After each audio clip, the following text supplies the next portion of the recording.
دکھا دیتے پھر اٹھا کے پوری نماز کو پڑھایا. یہ وہ علی ہیں. اور امامہ نوازی ان کو بھی اٹھا کر پوری نماز پڑھے. اور نماز سے پوچھیے یہ سب سے بڑی نوازی امامہ ہیں اور سب سے بڑے نوازے کا نام کیا ہے؟ علی. یہ یاد رکھیے, یہ یاد رکھنے کی باتیں ہیں. سید ظالم کی تقریر. پھر آپ جب ان کو دیکھتے کہتے ہیں اس میری بیٹی نے میری خاطر بہت سی تکلیفیں اٹھائی, میری بیٹی نے میری خاطر بہت سی تکلیفیں اٹھائی ہیں. یہ کون کہہ رہے ہیں؟ آقا دو جہاں سرور کون ہے؟ سرور کون ہے؟ دو جہانوں کے بادشاہ فرما رہے ہیں میری بیٹی نے میری خاطر بہت سی تکلیفیں اٹھائی. مطلقہ ہو گئی یہ, دوسری بیٹی مطلقہ ہو گئی سیدہ رقیہ. حضرت عثمان جان کا نکاح میں آتی ہیں. پھر یہی رمضان مبارک ہے, شاید رمضان تھا, 17 رمضان مبارک بدل کا موقع ہے. آئیں جب کے وقت میں آپ کو اطلاع ملتی ہے کہ آپ کا لخت جگر نور نظر. اللهم صل على محمد النبي وأزواجه أمهات المؤمنين وذريته وأهل بيته كما صليت على إبراهيم إنك حميد مجيد.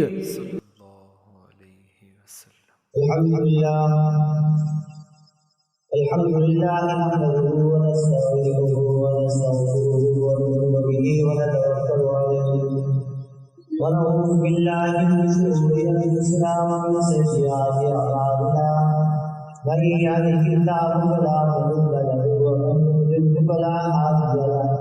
ونشهد ان لا اله الا الله وحده لا شريك له ونشهد ان سيدنا ومولانا محمدا عبده ورسوله. اما بعد اعوذ بالله من الشيطان الرجيم. بسم الله الرحمن الرحيم. يا ايها الذين امنوا اتقوا الله وقولوا قولا سديدا يصلح لكم اعمالكم ويغفر لكم ذنوبكم ومن يطع الله ورسوله فقد فاز فوزا عظيما. انا عرضنا الامانه على السماوات والارض والجبال فابين ان يحملنها واشفقن منها وحملها الانسان انه كان ظلوما جهولا. قال تعالى عليه شهر رمضان الذي انزل فيه القران. قال تعالى عليه لو انزلنا هذا القران على جبل لرأيته خاشعا متصدعا من خشيه الله. وتلك الامثال نضربها للناس لعلهم يتفكرون. صدق الله العظيم. قال رسول الله صلى الله عليه وسلم خيركم من تعلم القرآن وعلمه. وصدق رسوله النبي الكريم. ونحن على ذلك لمن الشاهدين والشاكرين. والحمد لله رب العالمين. سبح الله تقريبا محمد کے ساتھ عبادت مسجد کے ساتھ تواضع کے بعد اللهم صل على محمد وعلى آل محمد كما صليت على إبراهيم وعلى آل إبراهيم وعلى آل إبراهيم إنك حميد مجيد. اللهم بارك على محمد وعلى آل محمد كما باركت على إبراهيم وعلى آل إبراهيم إنك حميد مجيد. حاضرین خدمت رسول سواگت ہے. ماہ مقدس کا تیسرا جمعہ ہے اور ماہان کی بہتان ہے. نزول قرآن کا مہینہ ہے. روزے پر نبی پاک رحمت عالم خاتم الانبیاء صلی اللہ علیہ وسلم نے اسلام کی سب سے پہلی جنگ بدر کو اسی مہینہ میں لڑی تھی. حکم اسی مہینہ میں ہوا. رحمت عالم خاتم الانبیاء صلی اللہ علیہ وسلم کی سب سے چھوٹی شاہزادی سیدہ فاطمہ الزہرا رضی اللہ تعالیٰ عنہ کی وفات بھی اسی مہینہ میں ہے.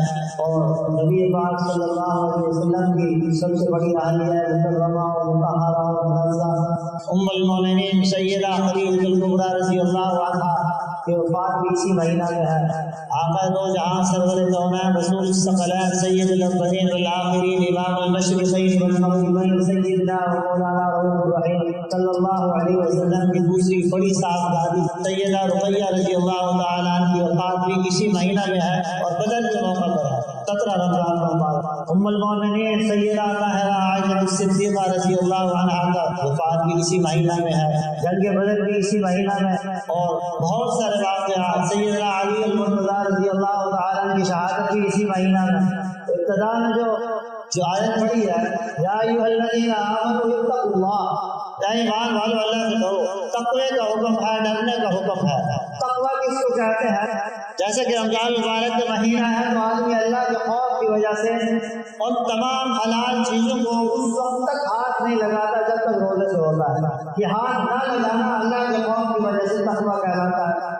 اور اسی بات کو لے کر تمام معاملات میں، سیاسی ہوں، سماجی ہوں، اقتصادی ہوں، معاشی ہوں، کسی بھی اعتبار سے ہوں، لین دین کے معاملات ہوں، اللہ کا خوف دل میں ہوگا تو معاملات درست ہوں گے، اس کے اندر خرابی پیدا نہیں ہوگی۔ دین ہمیں ملا ہے مفت میں، نہ قیمت خرچ ہوئی، نہ جان لگا، نہ مال لگا، نہ مصائب آئے، نہ مشکلات کا سامنا ہوا، نہ جیلیں کاٹی، نہ سوشل بائیکاٹ ہوا، کچھ نہیں ہوا۔ تو اس لیے ہمارے دلوں میں دین کی قدر و قیمت منزلت بہت کم ہے۔ میں بڑے یقین سے کہتا ہوں، اعتماد سے کہتا ہوں، پورے یقین و ایمان سے کہتا ہوں کہ جب نبی علیہ السلام نے اعلان نبوت فرمایا تھا اس وقت کے حالات آج کے حالات اگر دیکھے جائیں تو اس کے مقابلے میں ذرہ برابر بھی نہیں ہے۔ فرق کیا ہے؟ اس وقت جو افراد تھے چند تھے مگر ان کے اندر پوری قوت اور طاقت تھی، ایمانی غیرت تھی۔ آج مسلمانوں کی تعداد بہت زیادہ ہے اور مزاحمانہ رویہ چھوڑ کر کفر کے ساتھ مفاہمت کر رہے ہیں، کبھی لباس کے اعتبار سے، کبھی معاملات کے اعتبار سے، آہستہ آہستہ ڈھلتے ڈھلتے ہم اس رنگ میں رنگے ہی گئے۔ جبکہ قرآن کیا کہتا ہے؟ قرآن کا اگر مطالعہ کیا جائے تو قرآن نے تمام باتوں کو کھولا۔ صبغۃ اللہ، قرآن کہتا ہے صبغۃ اللہ ومن احسن من اللہ صبغۃ ونحن له عابدون۔ تمہارے اوپر جو رنگت ہونی چاہیے، جو تمہارا رنگ ہونا چاہیے وہ خدا ہی رنگ ہونا چاہیے، یہود و نصارہ کا نہیں، کسی دشمن اور یار کا نہیں، خدا ہی رنگ ہونا چاہیے۔ اسی ایک آیت کے 3 جملوں کو پڑھو، سب کچھ کھل کے سامنے آتا ہے۔ شہر رمضان ہے، مہینہ رمضان کا ہے، انزل فیہ القرآن ہے، نازل قرآن ہوتا ہے، کس لیے ہوتا ہے؟ کس لیے ہوتا ہے؟ ہدی للناس، لوگوں کی ہدایت کے لیے ہے۔ ہدی للمؤمنین نے کہا، ہدی للناس کہا، ناس سے مراد سب لوگ ہوا کرتے ہیں، مسلمان ہوں یا کافر۔ جب کوئی بھی کافر کلمہ پڑھے گا دائرہ اسلام میں آئے گا، وہ بھی ہدی للناس میں آ جائے، ہدایت پا جائے گا۔ تو اسلام جس راستے سے آیا ہے اگر اس راستے کو دیکھا جائے تو آزمائشوں سے بھرا پڑا ہے۔ ذرا سینے پہ ہاتھ رکھیے، وہ وقت یاد کیجیے جب نبی علیہ السلام غار حرا میں بیٹھ کر عبادت فرمایا کرتے تھے۔ سیدنا علی المرتضیٰ شیر خدا رضی اللہ تعالیٰ کا بچپنا تھا، وہ بھی ساتھ ہو لیتے تھے۔ جب پہلی وحی نازل ہوئی، پہلی وحی، ابھی اعلان نبوت نہیں ہوا، پہلی وحی نازل ہوئی ہے، تو نبی علیہ السلام پر جب وحی اتری اس کی کیا کیفیات تھی؟ پسینہ آ گیا، گھبراہٹ محسوس فرمائی، گھر آئے اور زملونی کے الفاظ زبان مقدس مطہر پر تھے، اور بھاگنے والی شخصیت کو ہستی وعظیم المرتبہ خاتون، سمجھیے ذرا بات کو، انہوں نے بھاگ لیا، سمجھ گئی کہ جو ان کو تمام ملنا تھا، کائنات کی سرداری ملنی تھی، مل چکی، فوراً سنبھالا۔ وہ اما خدیجہ رضی اللہ عنہا تھی، ٹھیک ہے نا، انہوں نے سنبھالا۔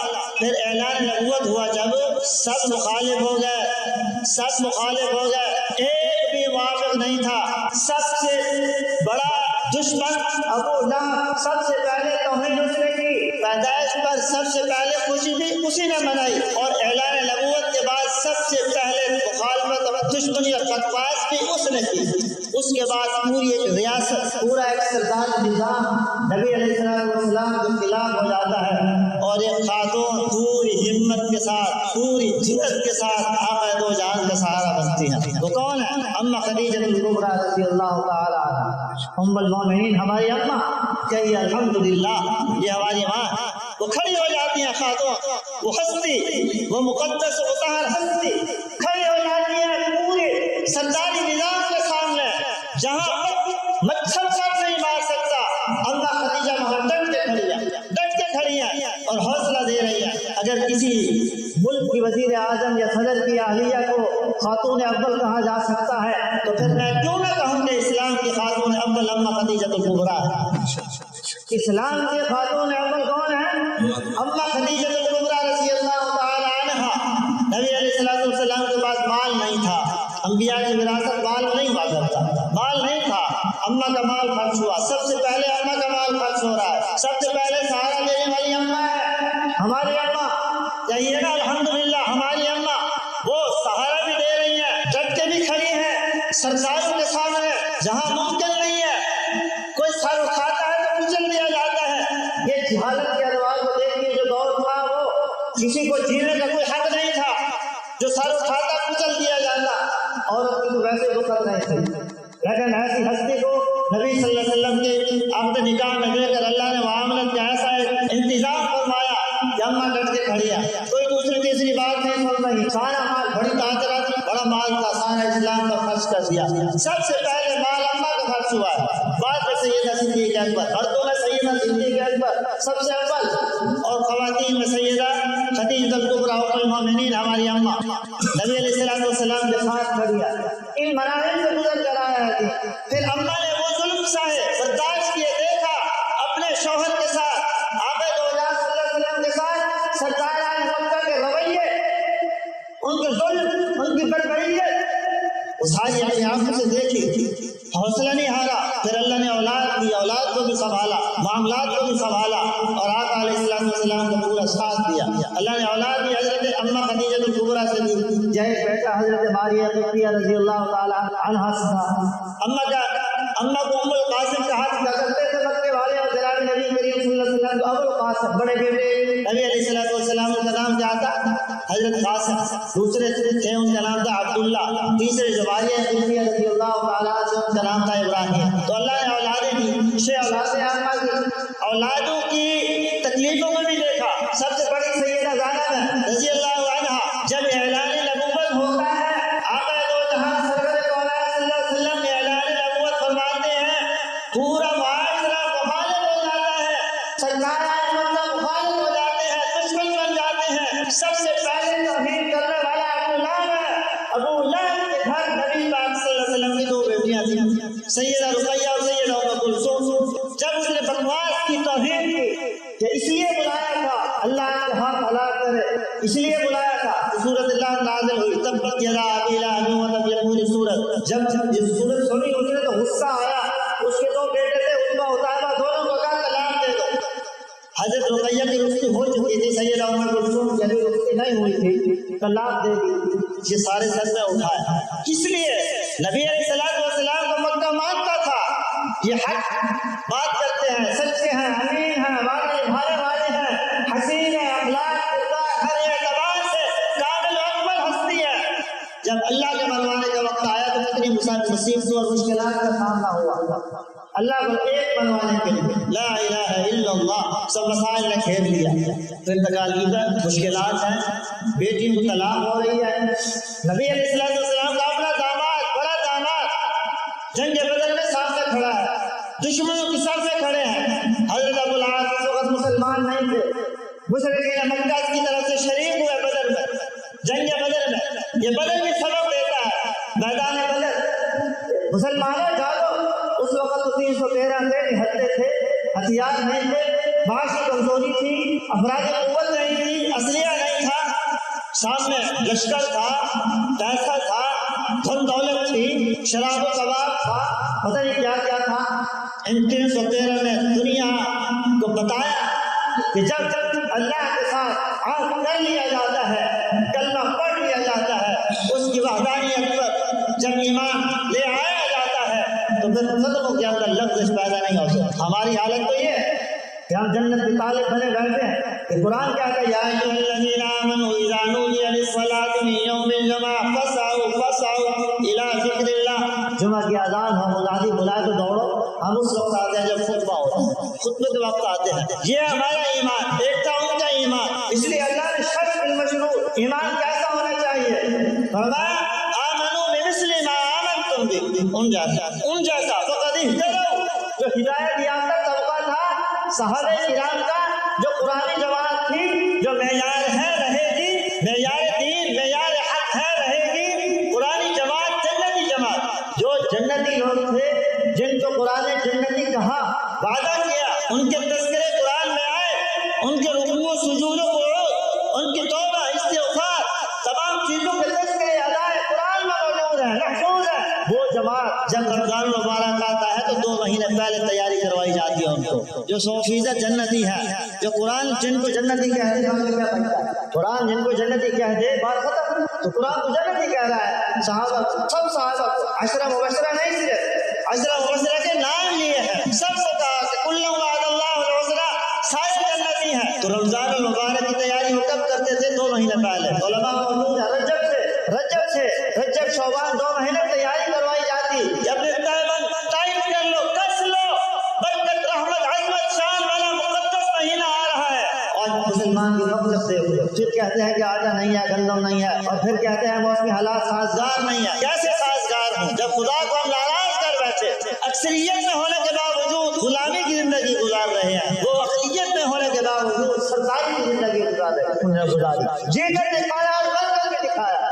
صحابہ نے یوں جیا جاتا ہے اور یوں مرا جاتا ہے، جب میدان جنگ میں اترتے تو سینہ تان کے کھڑے ہو جاتے ہیں، کسی چیز کی پرواہ نہیں ہے۔ قرآن مقدس ان کی اداؤں کو کہ نقشے کھینچ کھینچ کے بتاتا ہے۔ ایک اور بات ذہن نشین فرمائیے، جو تذکرے علماء موجود ہیں، جو تذکرے قرآن میں صحابہ کے بیان کیے گئے، جی وہ تائبون تھے، عابدون تھے، سائحون تھے، راجعون تھے، ساجدون تھے، آمرون بالمعروف تھے، والناہون عن المنکر تھے، جی النبی رسول اللہ لو یطیعکم فی کثیر من الامر لعنتم ولکن اللہ حبب الیکم الایمان وزینہ فی قلوبکم وکرہ الیکم الکفر والفسوق والعصیان اولئک هم الراشدون تھے۔ سارے صحابہ ہم الراشدون تھے، فائزون تھے، مفلحون تھے، جنتی تھے سارے۔ ان کے تذکرے ہیں نا قرآن ہے نا، قرآن میں ان کے تذکرے ہیں، مختلف جگہوں پہ ہیں، کم و بیش بعض مفسرین کے نزدیک 1100 آیات، 450 آیات پر تو سب مفسرین متفق ہیں کہ صحابہ کے بارے میں 450 آیات ہیں ان کی تعریف میں، ان کی اداؤں کے تذکرے ہیں۔ قرآن میں ہے نا تذکرے، واقعہ ایک بھی ہے، سیدہ عائشہ پر تہمت لگی تو پورا ایک رکوع آتا ہے، پہلے اس سے ایک رکوع پہلے میں قوانین بیان کیے جاتے ہیں کہ اگر ایسی تہمت لگ جائے تو سزا کیا ہوگی، ایسا معاملہ ہو جائے تو اس کے لیے کیا سزا ہوگی، نہ ثابت ہو تو پھر کیا ہوگا جب تہمت لگ جائے۔ قوانین کے بعد ایک پورا رکوع نازل ہوتا ہے اما عائشہ کی صفائی کے لیے، یہ پاکیزہ ہے، مطہر ہے، اعلیٰ ہے، سبحانک ھذا بہتان عظیم۔ تفصیلات کا وقت نہیں، آج قوم سننا پسند کرتی ہے، سیدھی سی بات ہے، یہ تلخ حقیقتیں ہیں، ورنہ رمضان کا جمعہ ہو مسجد میں بری ہو، یہ کیسے ممکن ہو سکتا ہے؟ ایمان والے ایسے نہیں ہوا کرتے، کامل ایمان والے جب آڈر ہوتا ہے ہجرت کرو، انہوں نے نہیں سوچا پیچھے کیا چھوڑیں گے، کیا کریں گے، بچے ہیں، گھر ہے، مال ہے، نہیں، اخرجوا من دیارہم واموالہم یبتغون فضلا من اللہ ورضوانا وینصرون اللہ ورسولہ۔ اب ینصرون اللہ ورسولہ پر غور کرو، اس کا معنی کیا ہے؟ اللہ بلوارے میری مدد، اللہ کی مدد کی ضرورت ہے، سب کی مدد کون کرتا ہے؟ اللہ کرتا ہے۔ تو اللہ نے مہاجرین کے بارے میں کیوں کہا کہ میری مدد کی، میرے نبی کی مدد کی، وَيَنصُرُونَ اللَّهَ وَرَسُولَهُ أُولَٰئِكَ هُمُ الصَّادِقُونَ، یہ صادق ہے کہ اخرجوا من دیارہم، گھر چھوڑ دیے، مال چھوڑ دیا، سب کچھ قربان کر دیا اللہ کے لیے، چھوڑ دیا۔ میں جو بات کرنا چاہتا تھا وہ یہ ہے کہ قرآن میں صحابہ کے تذکرے ہیں، ہمارے بھی ہیں، کنتم خیر امہ میں ہم بھی آ جاتے ہیں، کسی نہ کسی درجے میں ہمارے بھی ہیں نا تذکرے، کمزوریاں ہیں ہمیں، تذکرے ہمارے بھی ہیں، قرآن ہے نا تذکرے ہمارے بھی ہیں۔ تو عرض کرنے کا مقصد یہ ہے کہ یہ تذکرے قرآن میں کب سے ہیں؟ ایک میرا سوال ہے کہ کب سے ہیں یہ تذکرے؟ ایک حدیث ہے، نبی علیہ الصلوۃ والسلام فرماتے ہیں، جی باب فضائل قرآن مصباح شریف میں یہ حدیث موجود ہے، نبی پاک صلی اللہ علیہ وسلم فرماتے ہیں کہ اللہ رب العزت نے قرآن کی تلاوت کی، کب کی؟ زمین و آسمان کو بنانے سے 1000 سال پہلے کی۔ اس کا مقصد یہ ہوا ہمارے تذکرے پہلے سے موجود، ٹھیک ہے بات سمجھ آ رہی ہے؟ ہمارے تذکرے پہلے سے موجود ہے، بہت پہلے سے، سب سے پہلے تذکرے ہی ہمارے ہوئے ہیں، تذکرے ہی صحابہ کے ہوئے ہیں، سب سے پہلے قرآن اتارا بعد میں گیا ہے نا، محفوظ تو پہلے ہی تھا لوح محفوظ پر۔ یہ زمین و آسمان کو بنانے سے 1000 سال پہلے اللہ کو تلاوت فرما رہے ہیں اور فرشتے سن رہے ہیں، اور قرآن کی کون سی صورتیں پڑھی وہ بھی حدیث مبارکہ میں ہے کہ سورۃ طٰہٰ اور یاسین کو اللہ نے تلاوت۔ تو اس کا مقصد یہ ہوا کہ سب سے پہلے تذکرے ہمارے تھے، چرچے ہمارے تھے، ایمان والوں کے اپنے ایمان کے اندر قوت لانے ہوگی، جو ہمارا ایمان مسجد تک ہمیں کھینچ کے نہیں لاتا وہ جنت تک کیسے لے جائے گا؟ سوچنے کی بات ہے، ہماری ایمانی کیفیات جو ہے وہ کمزور پڑ رہی ہے۔ آدمی ہوتا ہے CS1 سوانا ہوتا ہے تو اچھی غذا کھا لیتا ہے، 2-3 روٹیاں کھا لیتا ہے، وہی بندہ بیمار ہو جائے تو نہیں کھا سکتا، کہتا ہے یہ اچھی نہیں لگتی، اندر بیماری ہے، تو اب ہمارے اندر بھی بیماری پڑ گئی، کمزوریاں آ گئی ہیں، جس وجہ سے آج ہم مسلمان کثرت کے باوجود غلامی کی زندگی بسر کر رہے ہیں، اغیار کے دیے ہوئے نظام پر ہم کمپرومائز کر چکے ہیں، اس کی ثقافت کو اپنا چکے ہیں۔ یہ درس اسلام کا ہرگز نہیں۔ اسلام خود اپنا نظام رکھتا ہے، کامل نظام رکھتا ہے، متحر نظام رکھتا ہے۔ اسلام اپنا نظام رکھتا ہے، اس کو کسی نظام کی ضرورت نہیں ہے۔ ہمیں کس نے پیدا کیا؟ اللہ نے کیا۔ اللہ کا مخلوق ہے نا، پیدا اللہ نے کیا زمین و آسمان کو۔ اللہ کو جو نظام ہوتا ہے وہ کامل ہوتا ہے۔ سورج کو کس نے پیدا کیا؟ چلا کون رہا ہے؟ کب سے چلا رہا ہے؟ کبھی کمی آئی اس میں؟ رات دن کے آنے جانے میں کمی آئی؟ قرآن ساری باتیں کھول کھول کے کرتا ہے، اتنا وقت نہیں کہ میں بیان کر سکوں، سب کھول کھول کے بیان کرتا ہے۔ جب انسان کو پیدا اللہ کرتا ہے، زمین کو بھی اللہ پیدا کرتا ہے، آسمان کو وہی بناتا ہے، جو چیز بناتا ہے اس کے قانون اور ضابطے بھی وہی دیتا ہے، ٹھیک ہے نا؟ یہ اس کا حق ہوتا ہے۔ اگر کوئی کمپنی موبائل بناتی ہے تو اس کے ضابطے وہی دے، کاپی ہوتی ہے رکھی ہوئی، ایک بک رکھی ہوتی ہے، بک میں اس کے تمام فنکشن لکھے ہوتے ہیں، اس کے مطابق استعمال ہوگی تو کارآمد ہے، ورنہ ناکام ہو جائے گی۔ ہمیں پیدا کر کے بک رکھ دی قرآن مقدس، پڑھتے جاؤ اور ہدایت پاتے جاؤ، بس کسی کی غلامی کی ضرورت نہیں ہے، کسی موقع پر نہیں، کسی مرحلہ پر نہیں۔ نظام قضا ہو، عدل انصاف کا نظام ہو، تمہیں اغیار کی طرف دیکھنے کی ضرورت نہیں، معاشیات کا نظام ہو دیکھنے کی ضرورت نہیں ہے، عبادات کا نظام ہو کسی اور کی طرف مت دیکھو۔ یہ قرآن تمہاری رہنمائی کرتا جائے، جا بجا رہنمائی کرتا جائے۔ یہ سارا نظام یہ اللہ نے ساتھ عطا فرمایا، اس کے اندر نظام ہے، پوری تمہاری زندگی کا احاطہ کیا ہے اور سہل ہے، آسان ہے۔ دنیا کے نظام فرسودہ ہو جاتے ہیں، ناقص ہو جاتے ہیں، تبدیلیاں لانا پڑتی ہیں، پھر اس کے اندر ترامیم ہوتی ہیں، پھر اس کے اندر اصلاحات ہوتی ہیں، لیکن اللہ کا نظام جب اللہ ان تمام کمزوریوں سے پاک ہے، اس کا نظام بھی پاک ہے، تمام تر کمزوریوں سے پاک ہے۔ رمضان مبارک کا درس کیا ہے؟ انزل فیہ القرآن، قرآن نازل ہوا۔ قرآن کیا ہے؟ آئین کی، دستور کی ایک کتاب ہے، قانون کی کتاب ہے۔ قرآن کا دستور جب اس دھرتی پر چلے گا، قرآن کے دستور کے ماتحت زندگی گزارنے والا غلام نہیں ہو سکتا۔ وہ غلامی کر سکتا ہے تو اللہ اور اس کے رسول صلی اللہ علیہ وسلم، اور کسی کا غلام نہیں بن سکتا۔ آج ہم کیوں غلام؟ قرآن چھوڑا ہے، قرآن چھوڑا ہے۔ بحث پڑھنا کافی نہیں، یہ بحث برکت ہے، بحث سوال ہے، بحث اجر ہے، کوئی شک نہیں ہے۔ رمضان مبارک میں تلاوت کو بڑھا دینا چاہیے، بار بار کرنی چاہیے، لیکن یہ بھی تو دیکھیں قرآن کہتا کیا؟ یہ بولنے والی کتاب ہے، خاموش کتاب نہیں ہے، بولنے والی کتاب ہے، رہنمائی کرنے والی کتاب ہے، رہنما اصول بتاتی ہے، شب و روز کے، دن رات کے تمام معاملات کے۔ آج اگر ہم مسلمان ہیں اور ہمارا حسب نسب نکاح کی وجہ سے محفوظ ہے، قرآن کی وجہ سے ہے نا، کہ ہم نکاح کرتے ہیں تو حسب نسب محفوظ ہے۔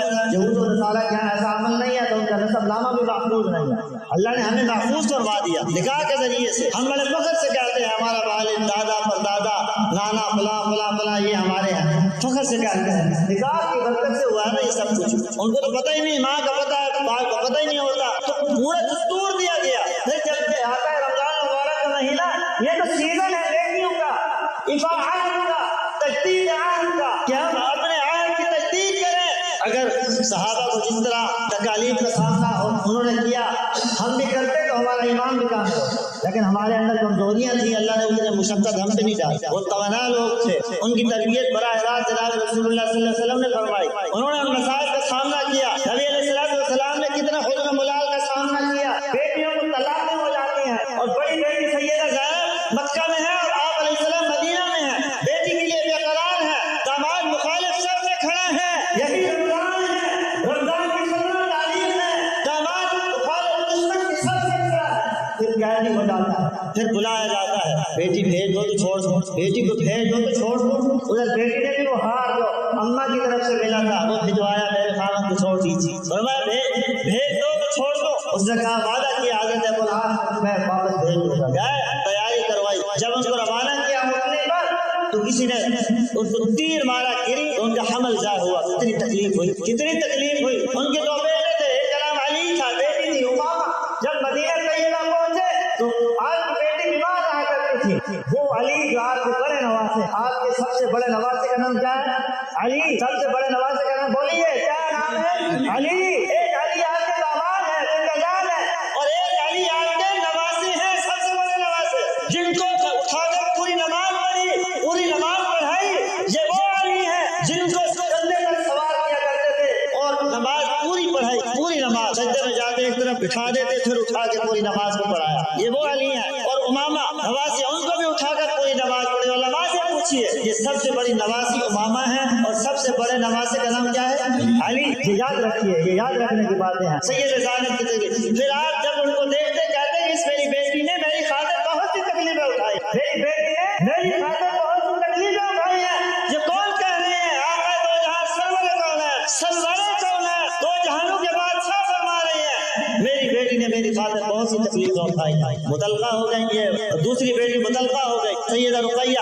حضرت عثمان جان کا نکاح میں آتی ہیں. پھر یہی رمضان مبارک ہے، شاید رمضان تھا 17 رمضان مبارک بدر کا موقع ہے. آئی جنگ کے وقت میں آپ کو اطلاع ملتی ہے کہ آپ کا لخت جگر نور نظر حضرت رقیہ رضی اللہ عنہا وفات پا گئے. ان کے فقر طاہر سے بھی ایک بیٹا اس کا نام عبداللہ تھا. یہ دوسرے نواسے ہیں. دوسرے نواسے کا نام کیا ہے؟ عبداللہ. یہ حضرت عثمان کے بیٹے تھے، دو مولود تھے، بچپن میں وفات پا گئے. بیٹی کی وفات کی خبر ملی. بیٹی کی وفات کی خبر کمر توڑ دیتی ہے بات. ٹھیک ہے نا؟ ادھر بدر کا میدان لگا ہوا، فرمایا نہلا دو، دفنا دو، دفنا دو. سیدنا عثمان رضی اللہ تعالیٰ نے جنگ میں شرکت کا ارادہ کیا اور اجازت مانگی، فرمایا نہیں شرکت ہو گئی، بدریین میں تم شامل ہو، لیکن اپنی اہلیہ کی خاطر تواضع کرو، خدمت کرو، بیمار ہے دیوارداری میں رہو. تمہاری شرکت بدریین میں ہو گئی، تم 313 میں شامل ہو گئے. یہ سب سے مقدس جماعت کی 313. اسلام کی سب سے پہلی جنگ لڑنے والی جماعت، اسلام کی سب سے پہلی جنگ کا نام کیا ہے؟ بدر. جنگ بدر، غزوہ بدر کہہ لیجیے. نبی علیہ السلام نے اس میں بنفسِ نبی شریف اس کو غزوہ کہتے ہیں. تو غزوہ بدر تھا. بیٹی کی وفات ہو گئی ہے، 2 بیٹیاں چلی گئی. پھر تیسری بیٹی حضرت عثمان کے اندر نکاح میں آتی ہے جو اتابہ کے نکاح میں تھی پہلے، پھر ان کی بھی وفات ہو جاتی ہے. اب دیکھیے بیوی فاطمہ رضی اللہ عنہا کو، پہلے ماں کا صدمہ، پھر باپ پر تکلیفیں، کتنے تحمل کے ساتھ بیٹی دیکھ رہی ہے. ماں کا جنازہ اٹھا، بیٹی دیکھ رہی ہے. باپ کے ساتھ ظلم ہو رہا ہے، بیٹی دیکھ رہی ہے. 3 سال جیل کاٹی، بیٹی دیکھ رہی ہے. ہجرت کی، بیٹی دیکھ رہی ہے. اب تو تنہا ہو گئی، نہ بھائی رہے نہ بہنیں، سب اللہ کے ہم چلے گئے. آخرت میں والآخرۃ خیر وابقیٰ ہو گئے، وہ ہمیشہ کے لیے جنتی ہو گئے، چلے گئے سختی سے. اب تنہا فاطمہ ہے رضی اللہ عنہا. نبی علیہ السلام تشریف لاتے، حضرت فاطمہ تشریف لاتی تو کھڑے ہو جاتے، استقبال فرماتے، دانت بٹھاتے. بات کہنے والے کہتے ہیں کہ سب سے پیاری، اکیلی اتنی پیاری نہ ہوتی تو کیا تھا؟ کیا ہو؟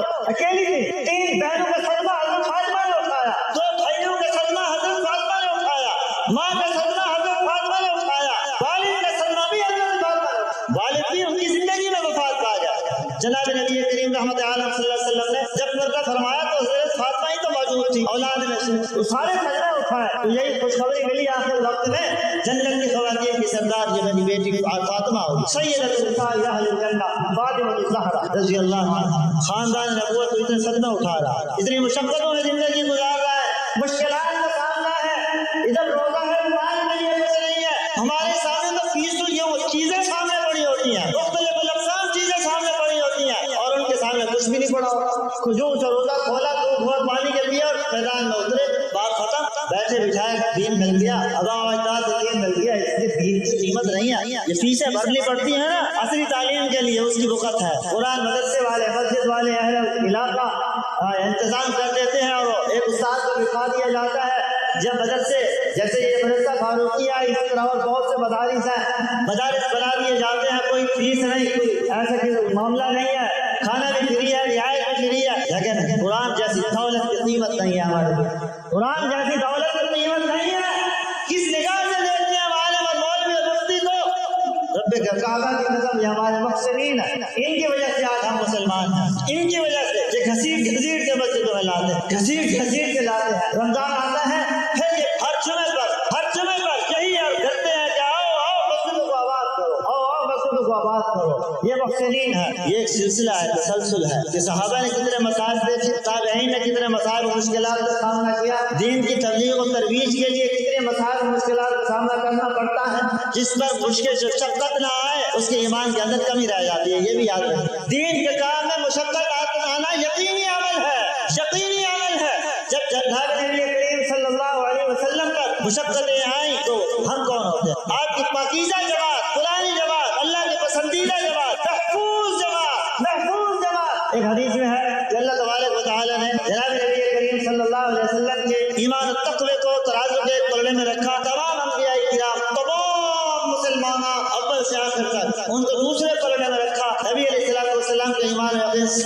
گیا، سب سے بڑھ گیا۔ پھر سیدنا صدیق اکبر رضی اللہ تعالیٰ عنہ کے ایمان و یقین کو ترازو پہ ایک پڑھنے میں رکھا۔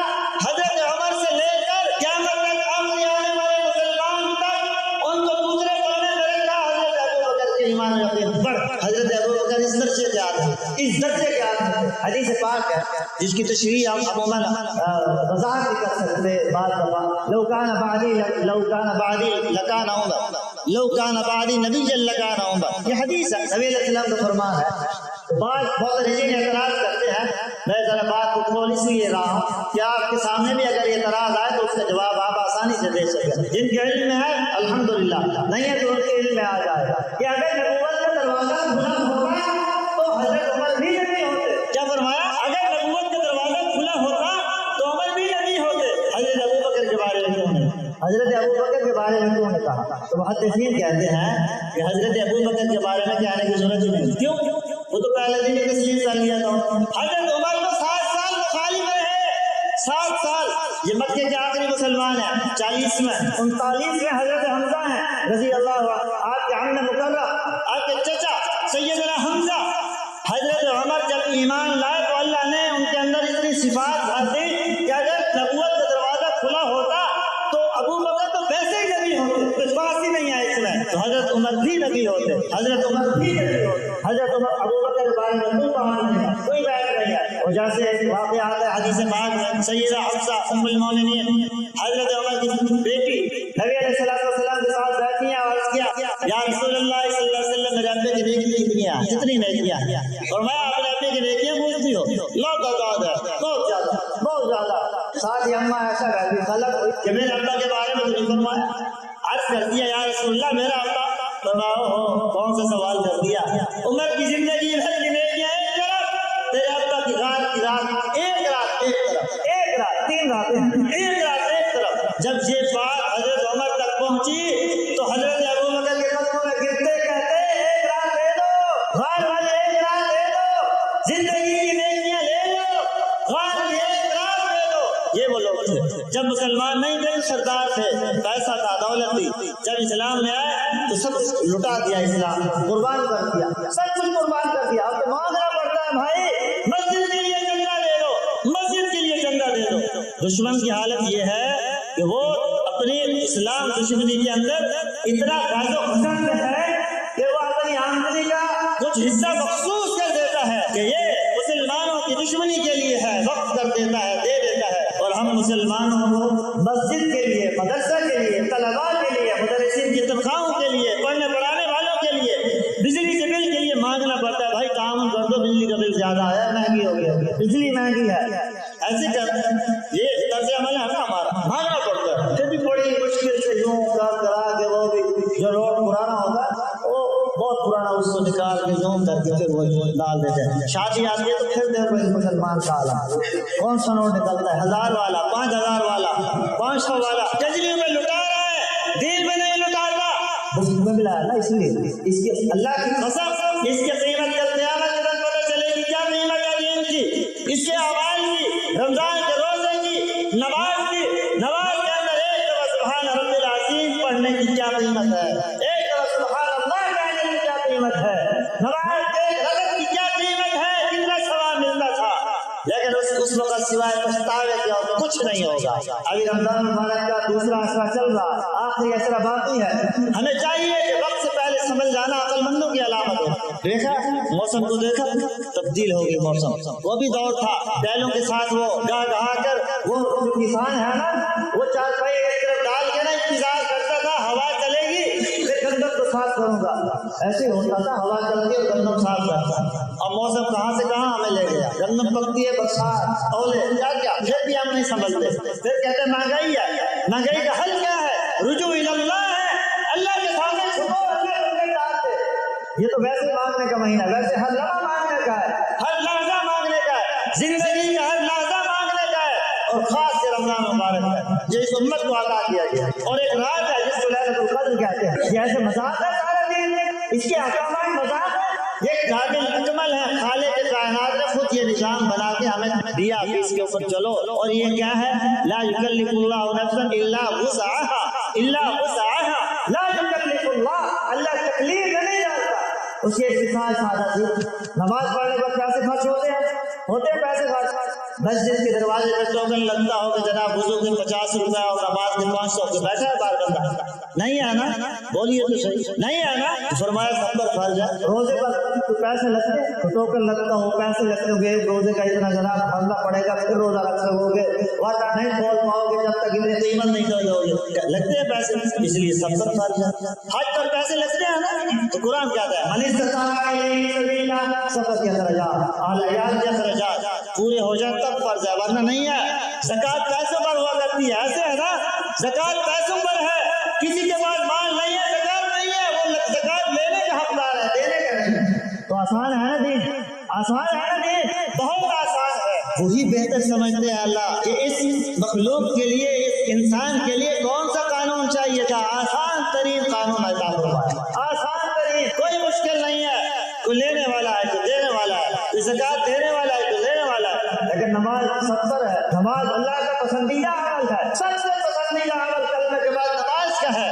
رکوع سجود قعود یہ اللہ کو بہت پسند ہے، یہ انسان کا جھکنا، سجدے میں جانا، رکوع میں جانا، ہاتھ کھڑے کر کے اللہ اکبر کہنا، یہ سب اللہ کے پسندیدہ اعمال ہیں۔ یہ اذان لے کے اللہ خوش ہوتے ہیں، میرا بندہ ہاتھ کھڑے کر رہا ہے، تیرا کچھ نہیں ہو، اللہ اکبر، تو ہی سب کچھ ہے، سب ساختوں کا مالک تو ہے، ہر چیز پر قبضہ و قدرت تیرا ہے، اللہ اکبر۔ ہاتھ کھڑے ہیں، میرے پاس کچھ نہیں ہے، بھی کچھ نہیں ہے، اب کیا ہے، کچھ بھی نہیں ہے، کچھ بھی نہیں ہے، پھر ہاتھ باندھے کہتے سبحان اللہم و بحمدک و تبارک اسمک و تعالی جدک و لا الہ غیرک و لا الہ غیرک۔ ہاں، غیر کی طرف مت جانا، مالک حقیقی کی طرف آنا، اسی کے سامنے جھکنا، مانگنا، رونا، چیخنا، چلانا، آنسو بہانا، یہ اس کو بڑا پسند ہے۔ دنیا کے رونے سے بعد انسان اللہ کے سامنے، اللہ کے خوف سے رو۔ قرآن کہتا ہے فَلْيَضْحَكُوا قَلِيلًا وَلْيَبْكُوا كَثِيرًا، فَلْيَضْحَكُوا قَلِيلًا، کم ہنسا کر، وَلْيَبْكُوا كَثِيرًا، اللہ کے سامنے زیادہ رویا کر۔ رونے والا جو اللہ کے سامنے روتا ہے، مخلوق کے سامنے سرفراز و سر بلند ہو۔ ہم اہل اللہ کی عزت کیوں کرتے ہیں، اللہ والوں کے قدروں میں کیوں بیٹھنا پسند کرتے ہیں، جو ان کا احترام کیوں کرتے ہیں، وہ رونے والے ہوتے ہیں، مانگنے والے ہوتے ہیں، اللہ کے دربار کا مانگنے والے۔ حکیم الامت مجدد ملت شاہ صلی اللہ علیہ وسلم نبر اللہ مرضہ کسی نے کہہ دیا کہ جناب آپ لوگوں سے مانگتے ہیں اپنے خانقاہ کے لیے، فرمایا ایک ہاتھ سے تو نہیں مانگتا لوگوں سے، دونوں ہاتھوں سے مالک سے مانگتا، مالک سے دونوں ہاتھوں سے مانگتا ہوں، یوں کر کے یوں کرتا۔ یہ ہاتھ بہتر ہے، پسندیدہ ہے اللہ کا، جو اللہ کو پکارو، دعا کرے، ہاتھ اٹھائے، یہ تو ویسے ہی اللہ کو تو نحن اقرب الیہ من حبل الورید، قرآن نے کہہ دیا کہ میں شاعرت سے زیادہ قریب ہوں، لیکن رمضان کے راتوں میں اللہ کا آسمان دنیا پر آنے کی کیا ضرورت ہے، اللہ پہلے ہی کون سے نور تھا۔ محبت کی علامت کہ انسان کے ساتھ اللہ کی محبت کی ہے، پوری مخلوق دیکھتی ہے اور رشک کرتی ہے۔ اللہ فرماتے ہیں تمہارا کوئی کمال نہیں ہے، تمہاری ضروریات نہیں ہے، تم ضروریات سے پاک ہو، گرمی سردی سے پاک ہو، بھوک و پیاس سے پاک ہو۔ میرے ان بندوں کو دیکھو، تمام تر ضروریات و مصروفیات کے باوجود رات کو پھر گرا رہے ہیں، ہم تم کو روتے ہیں، گواہ نہ ہو، پیغام کرتا اللہ کو گواہ بنانے کی ضرورت نہیں ہے۔ کبھی کہتے ہیں مجھے اپنی کبریائی کی قسم، مجھے جاہ و جلال کی قسم، مجھے اپنی حشمت کی قسم، میں نے ان کو معاف کیا، معاف کیا، معاف کیا، افطار کے بعد دعا قبول ہوتی ہے۔ ہمارے دوست کہتے ہیں ہم دعا مانگتے ہیں، روزانہ مانگتے ہیں افطار کے وقت، ہمیں تو قبولیت نظر نہیں آتی، قبولیت مجھے نظر نہیں آئے گی بھائی، ہماری آنکھ سب کچھ نہیں دیکھ سکتی، ایک محدود حد تک دیکھ سکتی ہے۔ جب قیامت کا دن ہوگا، نفسا نفسی ہوگی، افرا تفری ہوگی، ماں باپ بھی اپنے قریب نہیں بھٹکنے دیں گے، تب اللہ پاک فرمائیں گے یہ انبار نیکی بھی تیرے ہیں۔ بندہ کہے گا میں نے تو نہیں کی اتنی نیکیاں، اللہ فرمائے گا وہ دعا مانگی تھی نا، دعا تو نے سمجھا قبول نہیں ہوئی، میں نے اس کو بدلہ کر رکھا ہے۔ کہے گا اللہ ایک بھی نہ کرتا قبول، ایک دعا قبول نہ کرتا دنیا میں، سارا بدلہ آخرت میں مل جاتا۔ آج ضرورت ہے، روکھی سوکھی جہاں سب روٹی کھا لیتے ہیں بھائی، کھا لیتے ہیں نا سب، الحمدللہ کھا لیتے ہیں، گزر جاتی ہے، گرمی سردی بھی گزر جاتی ہے، جہاں گزارا ہو سکتا ہے، جب سانس کی ڈوری ٹوٹ گئی پھر گزارا نہیں ہو سکتا، ممکن نہیں ہے، پاسبل نہیں ہے، مشکل ہے، ناممکن ہے، پھر اعمال کام آئے گے۔ بات کو لمبا نہیں کرتا، وقت ختم ہو گیا ہے، سنتوں کا وقت آ چکا ہے، وقت کی پابندی ضروری ہے میرے خیال میں۔ دل تو چاہتا ہے کہ جیسے کسی نے کہا نا کہ خود پیاس کا سہارا ہوں مگر دل کی عزت ہے کہ ہر کشت پہ ساون کی طرح ساری باتیں کہہ آدمی مصروف ہوں گے. مولوی تو ویسے فارغ ہوتا ہے بیچارہ, سوائے اس کے مسجد مدرسے کے اس میں کیا کرنا ہے بیچارے, اس کو تو ویسے فارغ سمجھا جاتا ہے نا. مولانا صاحب آ جائیں, یہ کام کرتے ہیں, یہ کراتے ہیں, نکاح کا وقت ہے نکاح پڑھا دیں, فلاں کرتے ہیں, فلاں کرتے ہیں, باقی تو ساری دنیا مصروف ہے بابا. ایک مولوی ہے بیچارے جو فارغ ہے. استغفر اللہ استغفر اللہ. قرآن کہتا ہے قل هل يستوي الذين يعلمون والذين لا يعلمون, جو علم رکھتے ہیں وہ اور جو نہیں رکھتے یا کم رکھتے ہیں وہ برابر نہیں ہو سکتے. اور یہ انبیاء کے علوم کے وارثان ہیں علماء کرام. یہ انبیاء نبی علیہ السلام کے بارے میں نہیں فرمایا, تمام انبیاء کے بارے میں. العلماء ورثۃ الانبیاء, ورثۃ الانبیاء, یہ وارثان انبیاء, علوم وارثان انبیاء ہیں. ان کی بڑی عظمت اور قیمت ہے علماء کی. میں تو ان پڑھ ہوں, میں علماء کی بات کر رہا ہوں, مفتیان کی کر رہا ہوں, جو فقہاء رکھتے ہیں, ان کی سمجھ رکھتے ہیں. تو یہ چند روز باتیں ہیں, پتہ ہی نہیں چلتا, یہ ہاتھ سے نکل جاتا ہے مہینہ ہاتھ سے نکل جاتا ہے. تو یہ رونے کا مہینہ ہے, گڑ گڑانے کا مہینہ ہے, اللہ کے سامنے اولیاء و بزرگ رکھنے کا مہینہ ہے. اپنے احوال کو اللہ کے سامنے رکھو, دنیا کے سامنے رکھیں گے دنیا ہنسے گی. وہ تو یہ نہیں کہتا کہ 40 سال سے گناہ کیے تھے, اب آ گیا توبہ کرنے, اب آ گیا. وہ تو یہ کہتا ہے جب 40 سال تم نے گناہ کیے تو اب آیا توبہ کرنے. الا من تاب وآمن وعمل عملا صالحا فاولئک یبدل اللہ سیئاتہم حسنات وکان اللہ غفورا رحیما.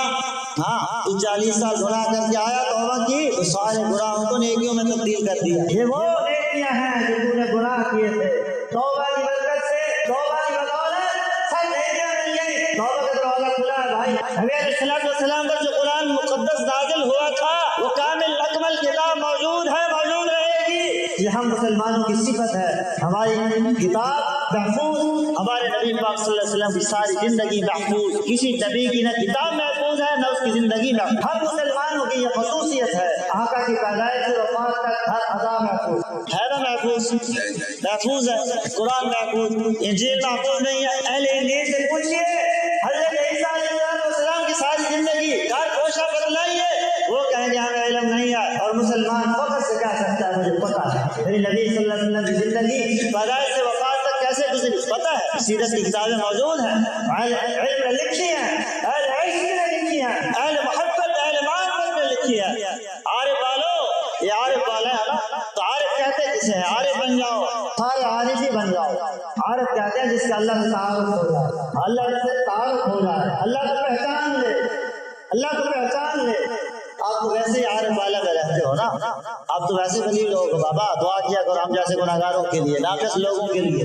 تو عیب کرنا چاہیے کہ خاندان نبوت نے کتنے مشقتیں اٹھائیں, مسائل کا سامنا کیا, صحابہ نے کتنے مسائل اور آلام کا سامنا کر کے دین کو اصلی صورت میں اگلی نسل تابعین پھر تبع تابعین پھر آج تک وہ محفوظ ہے. انہیں کی دولت برکت سے ہے, انہیں کا خون ہے اس کے پیچھے, انہیں کی مشقتیں اور تکلیفیں اور الفتیں ہیں. عہد کرتے ہیں دل ہی دل میں سب ہم انشاءاللہ. اللہ ہم آپ کو توبہ چاہتے ہیں, گناہوں کی مغفرت چاہتے ہیں, آسانیاں کا دل ہی دل ہے.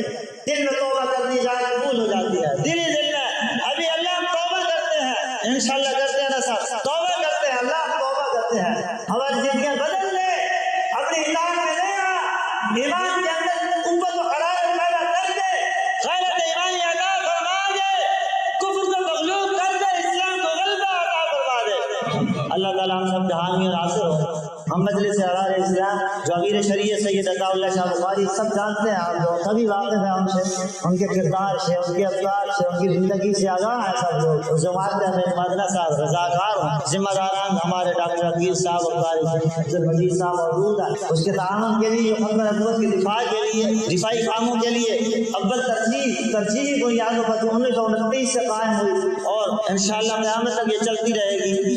امیر شریعت نے اور ان کے بعد ان کے اولاد نے, اب ان کے روحانی اولاد بہت ساری الحمدللہ وہ اس کام کو لے کر چل رہے ہیں. جب تک کوئی احراری زندہ ہے کوئی قادیانی سر نہیں اٹھا سکتا, یہ یاد رکھیے. جب تک احراری زندہ ہے, امیر شریعت رحمۃ اللہ علیہ کا روحانی بیٹا زندہ ہے, ابھی تو ان کی اپنی اولاد بھی موجود ہے الحمدللہ, ان کے پوتے نواسے موجود ہیں. تو کوئی روحانی اولاد میں سے بھی کوئی زندہ ہے, کوئی جھوٹا کاذب نبی کا پیروکار سر نہیں اٹھا سکتا.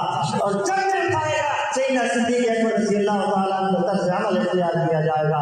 ہم ختم نبوت کے معاملے میں سب ایک ہیں, متفق ہیں, عہد ہیں، ہم کسی کافر کے پیروکار کو تسلیم نہیں کرتے، ہم نے اپنے آپ کو آقا کے سپرد کر دیا ہے، انہیں کی غلامی میں آ چکے ہیں، آپ کے بعد کوئی نبی نہیں ہے، آپ کا آخری خطبہ بھی یہی ہے، ایھا الناس، او لوگو لا نبی بعدی ولا امت بعدکم، میں آخری نبی ہوں، تم آخری امت ہو، فاعبدوا ربکم، اپنے پالنے والے کی عبادت کرنا، صلوا خمسکم، 5 نمازیں پڑھنا، صوموا شہرکم، 5 نمازوں کے بعد روزے رکھنا، اتوا زکات اموالکم، زکات ادا کرنا، یہ آپ کا آخری خطبہ ہے، تو ہم آپ کو آخری نبی مانتے ہیں، ہم آخری امت ہیں، کہیں الحمدللہ الحمدللہ۔